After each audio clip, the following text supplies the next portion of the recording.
राजस्थान का एक गांव जिसका नाम सुनते ही डर का माहौल बन जाता है, वो है भानगढ़। जो पूरा गांव रात के अंधेरे में सन्नाटे में बदल जाती है। रात के समय बहुत कम लोग ही घर से बाहर निकलते थे। घर से बाहर ना निकलने के लिए भी बहुत से घटनाएं गवाह थी। उन घटनाओं से परिचित पूरे गांव वाले थे, पर उनमें से एक व्यक्ति राम प्रसाद था, जो अपना बचपन ऐसी घटनाओं के बीच गुजर गई थी। अक्सर गांव में लाइट बहुत कमी रहती थी। लोग दीपक बत्ती झलके अपना काम कर लेते थे। ज्यादातर लोग घर के बाहर सोना ही पसंद करते थे। जैसे ही लाइट चले जाती थी तो लोग घर के बाहर इकट्ठा होके अपने अपने किस्से कहानी सुनाया करते थे। रो की तरह आज भी पूरे गांव की बिजली गुल हो गई थी। गांव के जाने माने नवयुवक राम प्रसाद जी के इंतजार में बैठे थे। आज भी रोज की तरह बत्ती गुल हो गई है। वह अच्छा है। ऐसी बहाने बातें करते बैठने का मौका तो मिल ही जाता है। हाँ, ये बात तुमने बहुत सही कहा। पर इस अंधेरे में राम प्रसाद जी के किस्से कहानी नहीं सुने तो कुछ खाली खाली सा लगता है। ओह, कोई किस्से कहानी नहीं है हरिया। राम प्रसाद जी जो कुछ सुनाते हैं वो अपने साथ घटित घटनाएं सुनाते हैं, जो कि उनके साथ बहुत समय पहले हो चुका है। अरे, क्या तुम लोग भी इन बातों में आ जाते हो? मुझे नहीं लगता कि ये सब घटनाएं हो चुकी हैं। ऐसा है तो एक रात गांव के बाहर निकल के दिखाओ, आया बड़ा बहादुर। ये लोग ऐसे ही बात कर ही रहे थे, तभी इस सन्नाटे के माहौल में पैरों की आवाज आनी शुरू होती है।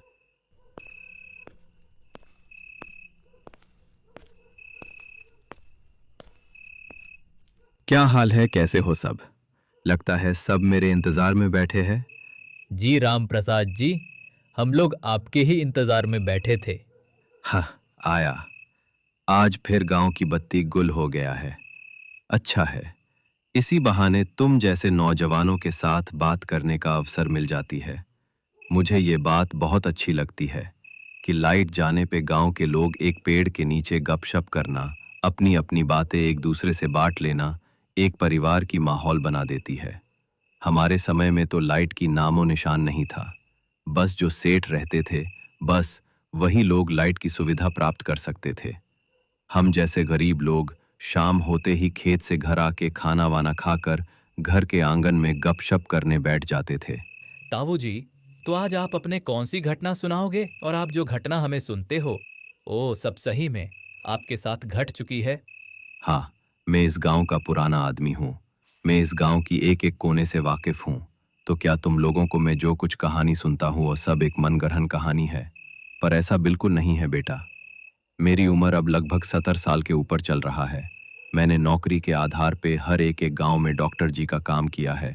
एक एक गांव की अलग अलग सच्ची घटना मेरे साथ घट चुका है। वही कहानियां मैं तुम लोगों को सुनाता हूँ।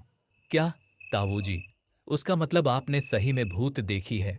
ठीक है, फिर आज आप अपने आंखों के सामने देखा हुआ सच्चा भूत, जिसे देख के आपको अभी भी डर सा लगता हो, आज वो कहानी बता दीजिए।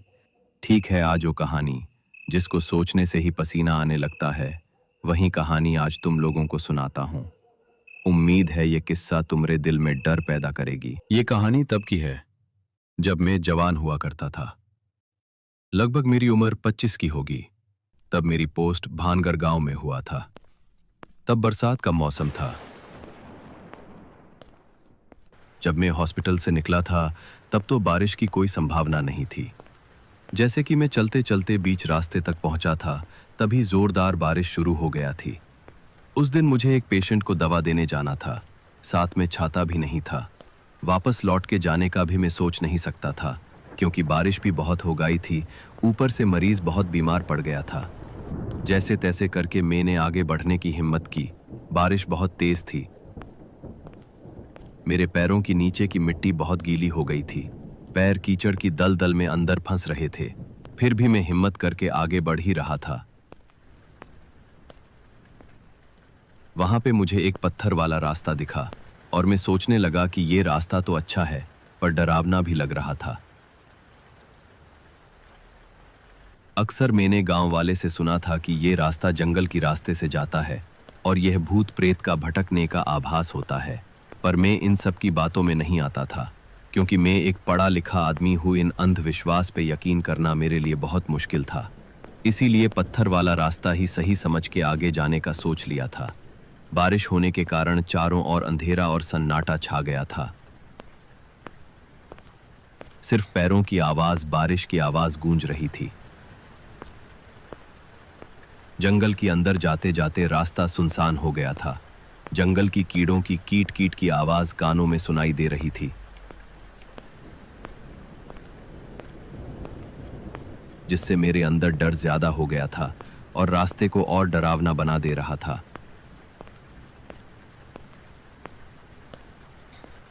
पर बारिश में अक्सर ऐसी आवाजें आते ही रहती है, ये सोचकर आगे बढ़ने लगा। बारिश अब ज्यादा बढ़ गई थी और बिजली भी बहुत कड़क रही थी।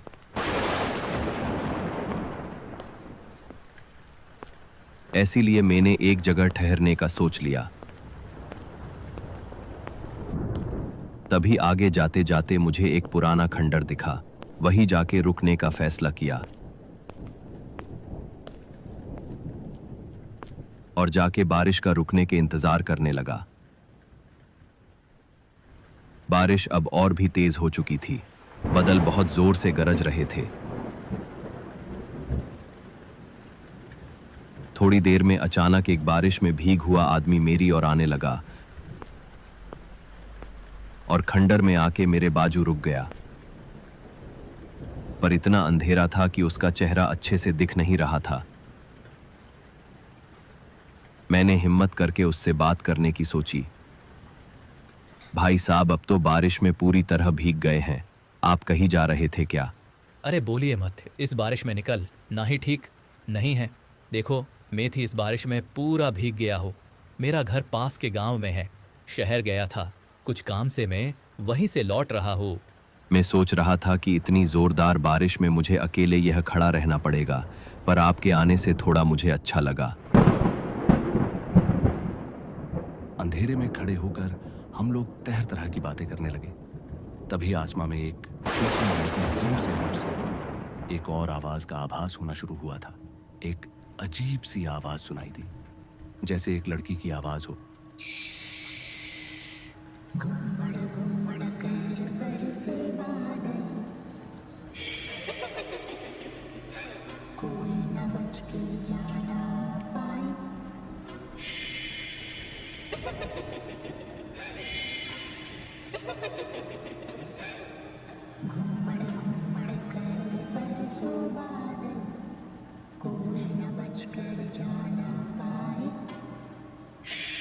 पहले तो लगा कि ये मेरा वहम होगा, लेकिन नहीं। लगातार बारिश के साथ लड़के की आवाज भी और ज्यादा और स्पष्ट हो गई थी।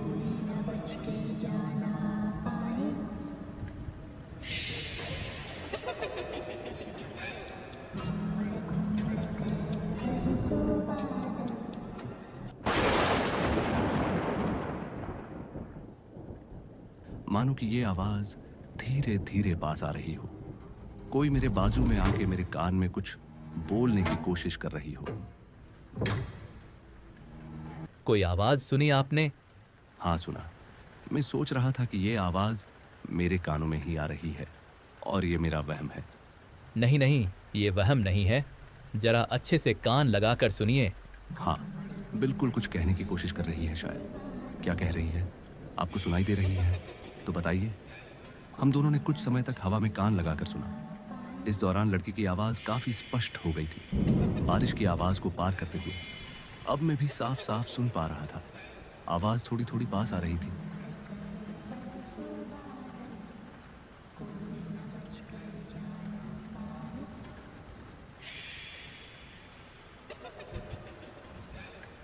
वो आदमी भी बेचैन हो गया है। आपकी बात सही है, मान लेते हैं कोई खतरे में हो, पर इस तरह से कोई कविता कैसे गा सकता है?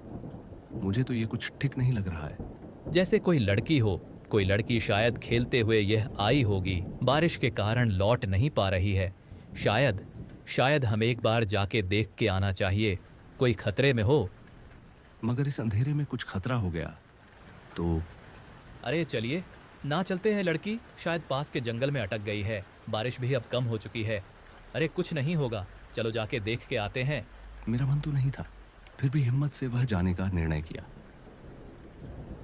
और हल्की बारिश और अंधेरी रास्ते पे एक एक कदम रखकर आगे बढ़ने लगे। चलते चलते बांस के जंगल में चलने लगे थे। बांस के जंगल में इतना अंधेरा था कि आस पास की चीज भी नजर नहीं आ रही थी, मानो अंदाजे पे एक एक कदम आगे बढ़ा रहे थे।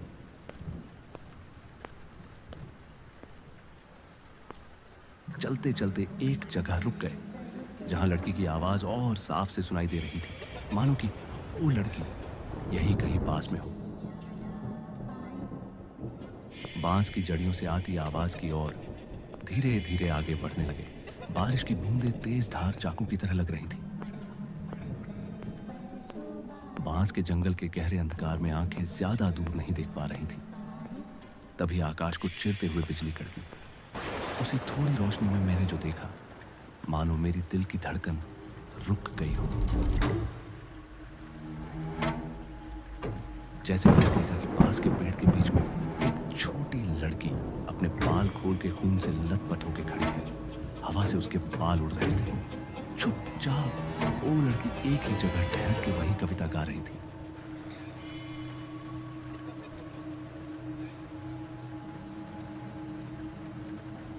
जैसे ही मैंने पलके झपकाए, वो लड़की वहां से गायब हो चुकी थी, मानो कि ये सब पलक झपकते ही घट गया था।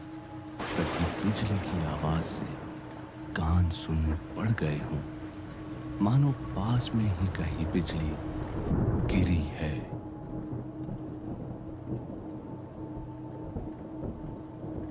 तभी वहां सड़क पर बांस का एक पेड़ गिर पड़ा। मैं ठिठक कर खड़ा रह गया। फिर से वही कविता की आवाज मेरी ओर करीब आने लगी।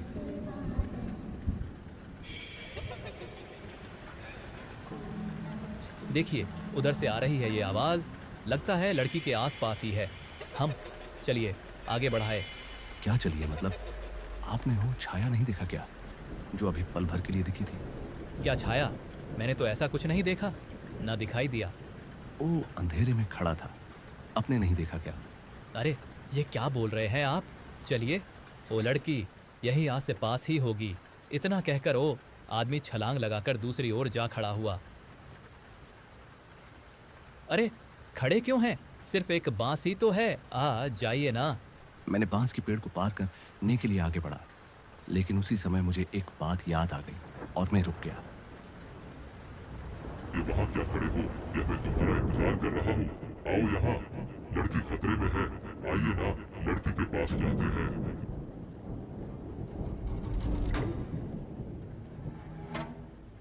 मेरा दिल और तेजी से धड़कने लगा। आदमी ने जोर से चिल्लाया और इस बार उसकी आवाज बिल्कुल बदल गई थी। अब की बार मेरा सारा वहम दूर हो गया था। बारिश ऊपर से, वो लड़की की छाया और उस आदमी की बदली आवाज मेरे हाथ पैर को सुन पड़ा दिया था, मानो मैं भागने की कोशिश कर रहा हूं, पर मैं भाग नहीं पा रहा था डर की वजह से। मैंने फिर भी कोशिश करके कदम पीछे पीछे चलने की कोशिश की। मेरे दिमाग में खतरे की घंटी बज रही थी। मैंने मेरे मन से कहा, यह एक पल भी ठहर ना सही नहीं है। डरते डरते मैंने भागने की कोशिश की।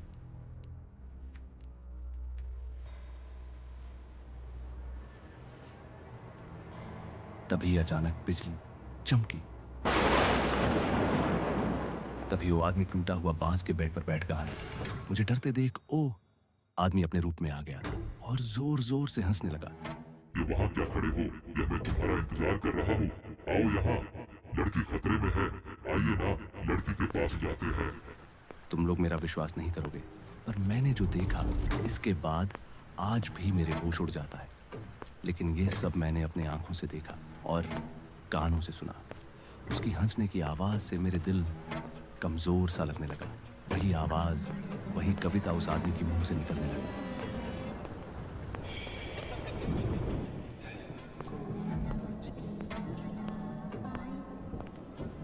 उसके बाद मैं वहां एक पल भी रुकने का साहस नहीं कर पाया। बारिश में भीगते हुए मैं वहां से भाग गया। वो आवाजें मेरी पीछा कर रही थीं, पर मैंने एक बार भी पीछे मुड़कर नहीं देखा।